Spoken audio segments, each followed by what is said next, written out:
La Biblia contiene una revelación profunda de la que casi no se habla. Aunque fue escrito hace mucho, aún parece oculto para la mayoría.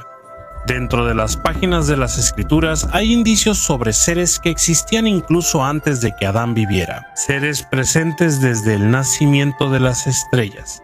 Testigos del primer sonido que formó los mares. Fueron testigos de cómo las primeras montañas emergieron de la tierra. Pero ¿quiénes son ellos? ¿Por qué rara vez se les menciona en los sermones de la iglesia hoy en día? ¿Y qué les pasó a estos seres? Eso es lo que vamos a descubrir. Antes de empezar, no olvides darle like al video. Significa mucho para nosotros los creadores. Gracias, ahora comenzamos. El viaje inicia en el libro de Job.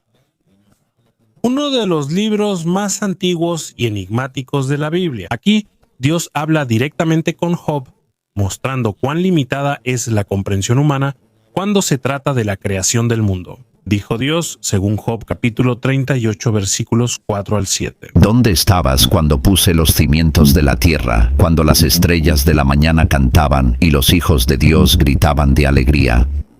En estos versículos destaca que antes de la creación humana ya existían los hijos de Dios. No son imaginarios, son mencionados claramente como testigos desde el inicio. No solo estuvieron ahí, también se alegraron. Cantaron juntos mientras Dios separaba las aguas, levantaba la tierra y ordenaba el caos del mundo como una asamblea espiritual. Observaban mientras el Creador creaba la realidad. La Biblia no describe su apariencia, no hay una descripción clara de cómo son, pero hay algo claro. Ya existían, tenían conciencia y acceso a la presencia misma de Dios. Vieron cada etapa de la creación, como si estuvieran presenciando una obra divina que ningún humano había visto antes. Es una mirada breve pero muy poderosa a una historia mucho más amplia. Una historia que es más grande que lo que normalmente se enseña sobre la creación. Y esta revelación abre preguntas sobre dónde realmente comenzó todo. Si el ser humano no fue el primer testigo, si hubo criaturas antes que nosotros, ¿cuál es su papel en el plan más grande de Dios? Aquí comienza la parte más profunda de la historia. Muchos piensan que el Génesis es el inicio de todo, pero si nos basamos en lo que se dijo, la imagen es mucho más amplia.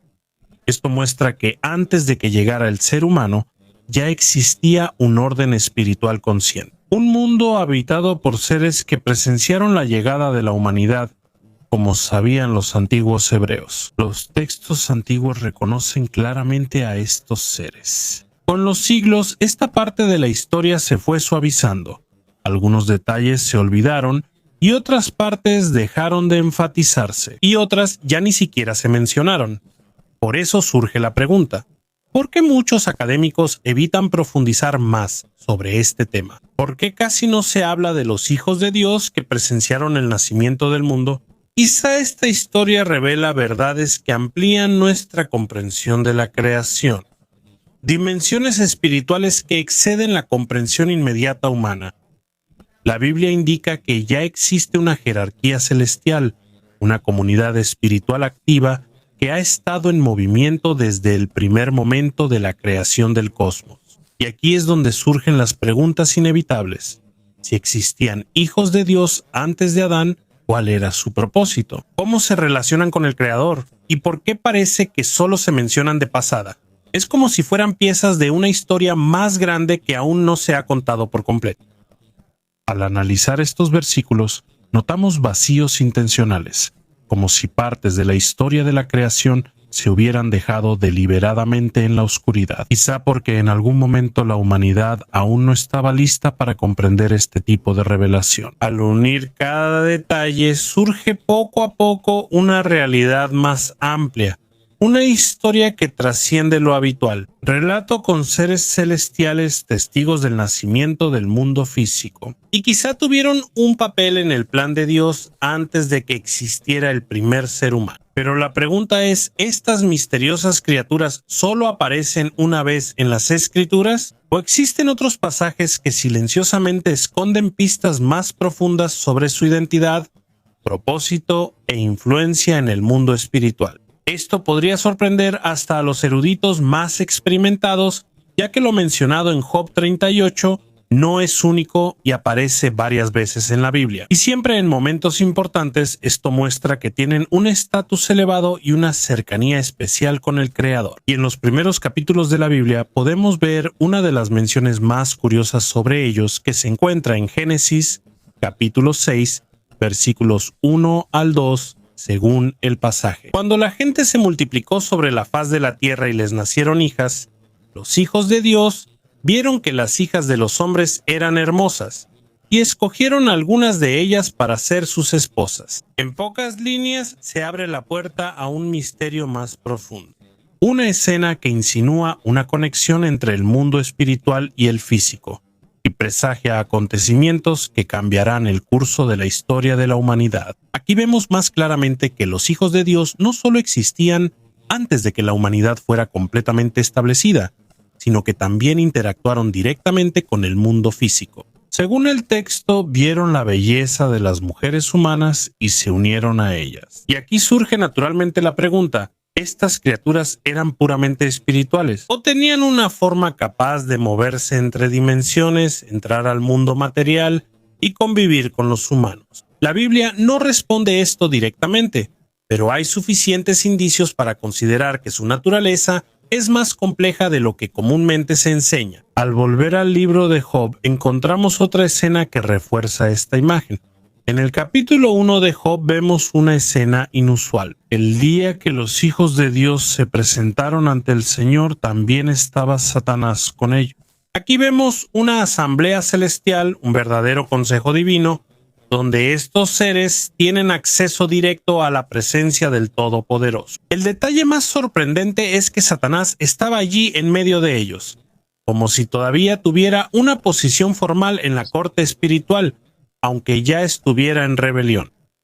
Esto indica que en ese tiempo Satanás todavía era contado como parte de los Ben Elohim, una revelación que puede cambiar nuestra perspectiva común de cómo funciona el mundo espiritual. Hay otro pasaje que refuerza aún más esta imagen. En el Salmo 89:6 dice: ¿Quién en los cielos puede compararse con el Señor? ¿Quién entre los hijos de los poderosos puede ser semejante al Señor? En hebreo original, hijos de los poderosos es Ben Elohim, igual que hijos de Dios. Esto muestra que estos seres habitan en el cielo y tienen un estatus elevado. Ellos pertenecen a una jerarquía más allá de la comprensión humana. No son comunes ni insignificantes. Ellos están en la categoría más alta del Consejo Celestial. Otro detalle más importante es su título, pues no solo se les llama ángeles, se les dice hijos de Dios. Un término que parece indicar un tipo diferente, quizás más elevado en comparación con los ángeles mensajeros que solemos ver en las historias de la Biblia. Esta idea reaparece en Daniel 3:25, cuando Nabucodonosor vio a los 3 hebreos caminando sin quemarse dentro del horno ardiente, dijo: La apariencia del cuarto parece de los dioses. Muchas traducciones debilitan esta línea, pero en el idioma original de nuevo señala a un ser clasificado como hijos de Dios. Al reunir estos versículos, el patrón es claro.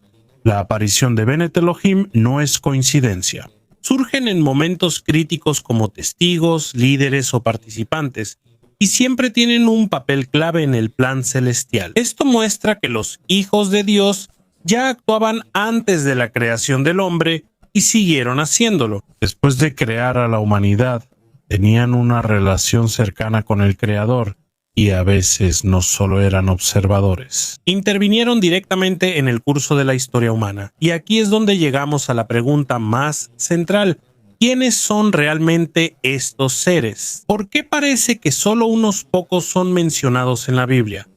¿Cuál es su verdadero papel en el orden sagrado? ¿Y por qué parece que su identidad fue envuelta en silencio durante tanto tiempo? Al profundizar en las escrituras, poco a poco encontramos piezas, pequeñas pistas que ayudan a comprender mejor la naturaleza de los misteriosos hijos de Dios y su lugar en la jerarquía celestial. Durante siglos, numerosos eruditos, teólogos e investigadores han intentado resolver este enigma. Se han presentado diferentes explicaciones sobre el origen y propósito de estos seres. Entre todas esas interpretaciones destacan 3 puntos de vista principal. Cada uno arroja luz sobre un aspecto diferente de la pregunta que ha rodeado la historia durante mucho tiempo. La primera se llama teoría del ángel, la perspectiva más tradicional dentro del cristianismo. Según esto, los ángeles fueron creados por Dios antes que la humanidad, según el sánscrito. Ángeles de alto rango, por eso forman parte del consejo divino y tienen libre acceso al trono celestial. El libro de Enoc, aunque no es considerado canónico por muchas tradiciones, refuerza esta idea a través de la historia de los llamados vigilantes, ángeles que descendieron a la tierra y tomaron a mujeres humanas como esposas. Esto coincide con Hebreos 12, 1-14, que describe a los ángeles como espíritus ministradores. Esto también ocurre en varios relatos bíblicos donde los ángeles aparecen físicamente. Es verdad que a menudo los confunden con hombres comunes. Esto sugiere que estos seres tienen la capacidad de moverse entre dimensiones, manifestándose en el mundo material cuando es necesario. La segunda perspectiva, más radical, es la preexistencia del alma. Según esta idea, los hijos de Dios no son ángeles, sino espíritus humanos creados por Dios antes de que existiera el mundo físico.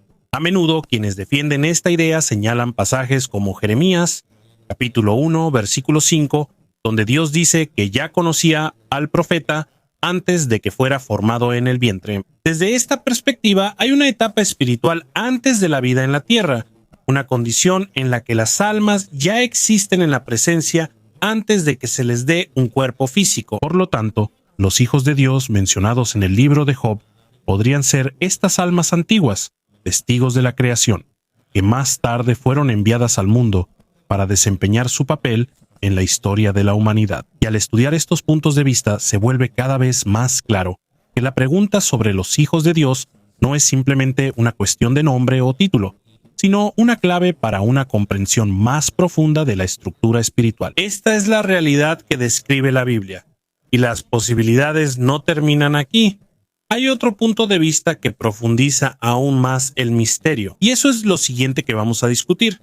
La tercera perspectiva se llama la teoría del vacío, y esta es la que tiene la explicación más profunda y dramática sobre el origen de estos seres. Según esta idea, antes de Adán ya existía una creación. Un mundo antiguo existió, pero fue destruido antes de la escena que se describe en Génesis 1:2. En esta interpretación, la palabra hebrea tohu bohu, que normalmente se traduce como sin forma y vacío, no significa el comienzo de todo, sino el resultado de una gran destrucción, un cataclismo que dejó al mundo en un estado destruido y caótico. Si esto se relaciona con la rebelión de Lucifer y 1/3 de los ángeles, como sugieren algunos teólogos, basándose en Isaías 14 y Ezequiel 28, entonces los hijos de Dios podrían ser los que quedaron de ese antiguo orden. Aquí vuelve a aparecer el libro de Enoc como un relato complementario. Describe cómo los 200 vigilantes liderados por Samyasa descendieron al monte Prosermón y compartieron conocimientos prohibidos, metalurgia, brujería y astrología. De esta unión antinatural nacieron los Nefilim, los gigantes mencionados en Génesis 6:4, que muchos consideran como evidencia física de la conexión entre dos mundos. Estas 3 perspectivas son distintas, cada una con fortalezas y debilidades, pero hay un detalle innegable. Las escrituras han ocultado intencionalmente la verdadera naturaleza de este asunto. Esto quizá no sea un accidente. Puede invitarnos a ir más allá de una lectura superficial y reconocer la profundidad de la creación divina, una realidad que parece tener diferentes niveles de existencia y un orden espiritual que va más allá de lo que el ser humano puede comprender de inmediato. Lo que está claro es que estos seres tienen una posición extraordinaria dentro de la jerarquía celestial.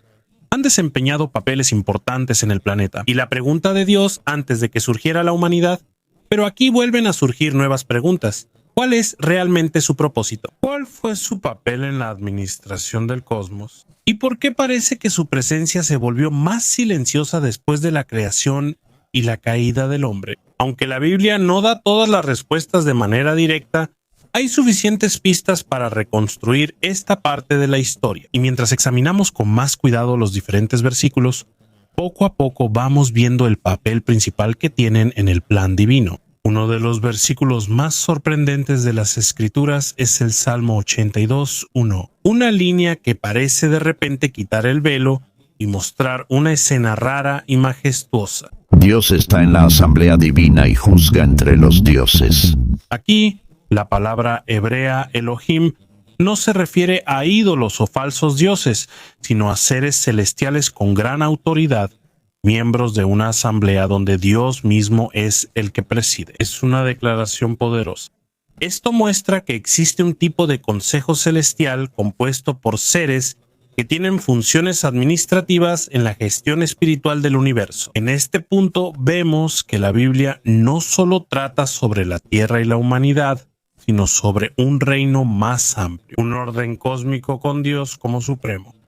Y bajo él hay seres que desde hace mucho tiempo se mueven, observan y a veces intervienen en el curso de la historia. Y mientras nos acercamos a la imagen completa, se vuelve cada vez más claro que el misterio de los hijos de Dios no es una historia marginal, sino una pieza amplia y fundamental en el diseño más grande de la realidad divina. Esta idea no está sola. Esto vuelve a aparecer en 1 Reyes 22, 19, 23. Aquí, el profeta Micaías contó una visión. Él vio al Señor sentado en su trono, rodeado por todo el ejército del cielo. El detalle importante en esta escena no es solo la reunión, hay una conversación y deliberación. Según el relato, Dios consultó a los seres celestiales sobre cómo ejecutar el juicio contra el rey Ahab. Esto muestra una verdad sorprendente. Los hijos de Dios no son solo espectadores silenciosos, son participantes activos en la administración divina. Ellos influyen directamente en los sucesos de la tierra, siempre según la voluntad del Creador. En conjunto, estos relatos describen una corte celestial, una asamblea celestial que sirve como testigos de la creación, consejeros y ejecutores del plan divino. Y es en este contexto elevado donde vemos en Ezequiel 28 la descripción de la caída de un querubín ungido, un ser lleno de sabiduría y belleza, un ser que caminó en el Edén y poseía una autoridad extraordinaria. Muchos eruditos reconocen a esta figura como Lucifer antes de su rebelión, quizás uno de los miembros más altos del Consejo Celestial.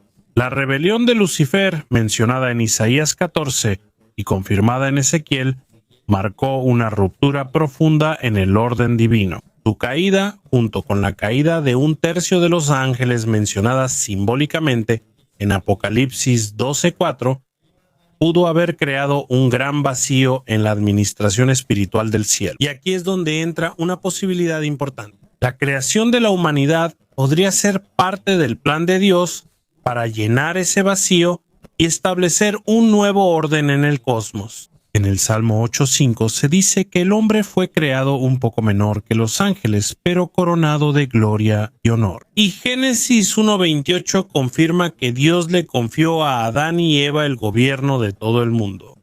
Esta transferencia de autoridad podría explicar por qué Satanás siente tanta ira contra la humanidad. Como uno de los principales hijos de Dios, él fue testigo del momento en que parte de la responsabilidad y el poder que antes tenía el orden celestial fue entregado a criaturas hechas del polvo. La pérdida de esa posición pudo haber alimentado su deseo de destruir el plan de Dios. Y eso fue lo que hizo al tentar a Eva y arrastrar a Adán a la desobediencia. Desde ese momento cambió el curso de la historia, no solo de la humanidad, sino de todo el orden espiritual que rodea al mundo. Y en este punto está más claro que la batalla no es solo física. Es un conflicto de autoridad, lealtad y lugar dentro del diseño más amplio de Dios. Una batalla que inició antes del primer paso humano. Si los hijos de Dios jugaron un papel tan importante antes de la creación de la humanidad, ¿por qué parece que se menciona menos sobre ellos después de eso?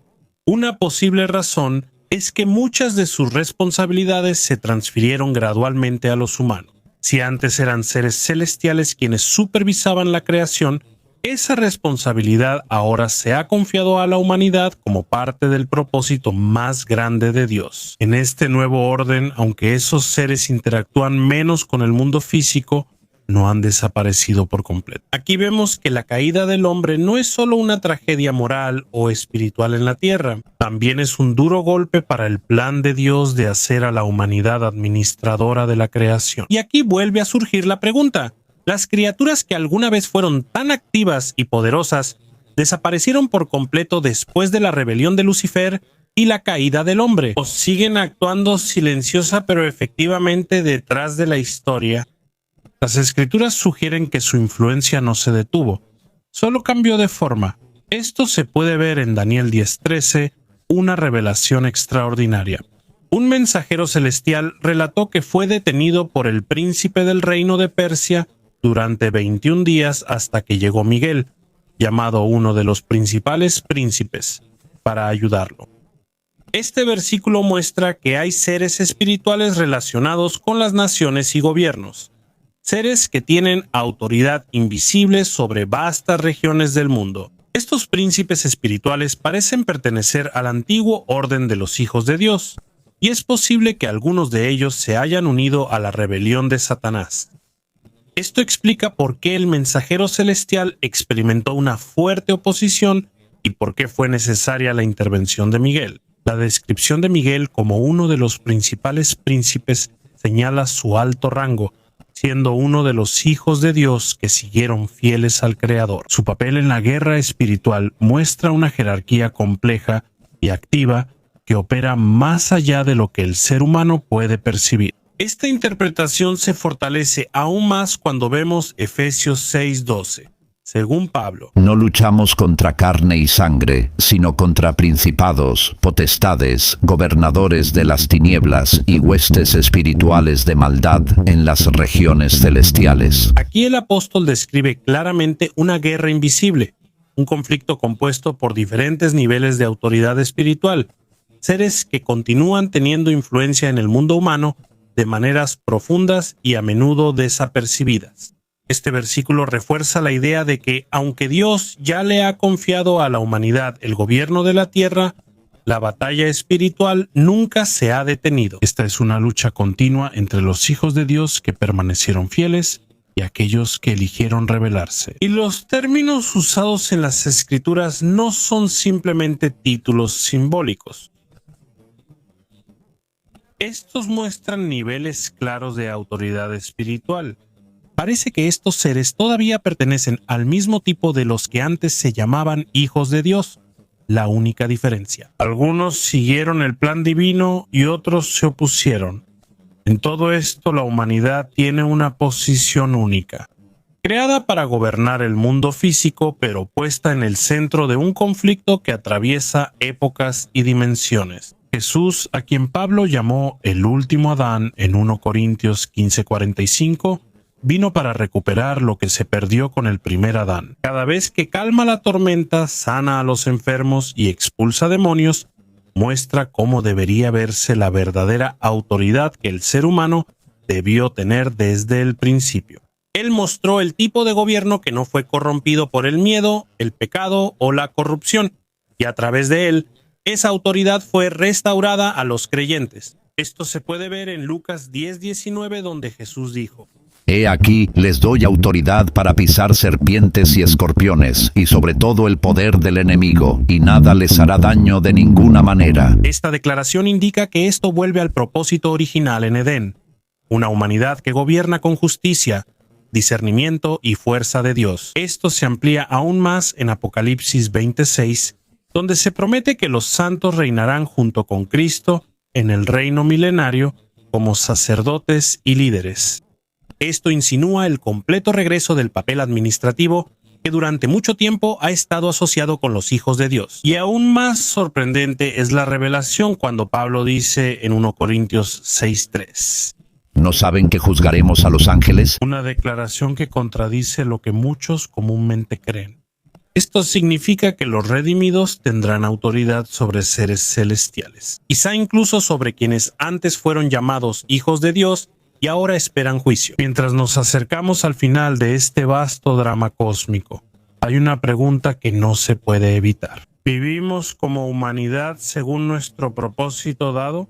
¿O estamos repitiendo los mismos errores de los seres celestiales que cayeron antes que nosotros, eligiendo el orgullo, la rebelión y el olvido del Creador? Desde esta perspectiva, la Biblia no solo registra la redención humana, sino que también narra una guerra de miles de años. Una batalla en la que participaron seres que presenciaron la creación del mundo y que de alguna manera siguen involucrados hasta ahora. Algunos siguen involucrados. Quizá lo discutido solo sea la primera capa. Aún hay misterios más profundos en la creación. Hay capítulos de la historia sagrada que aún no se comprenden completamente. Secretos que solo se revelarán completamente cuando podamos conocer plenamente, así como somos plenamente conocidos.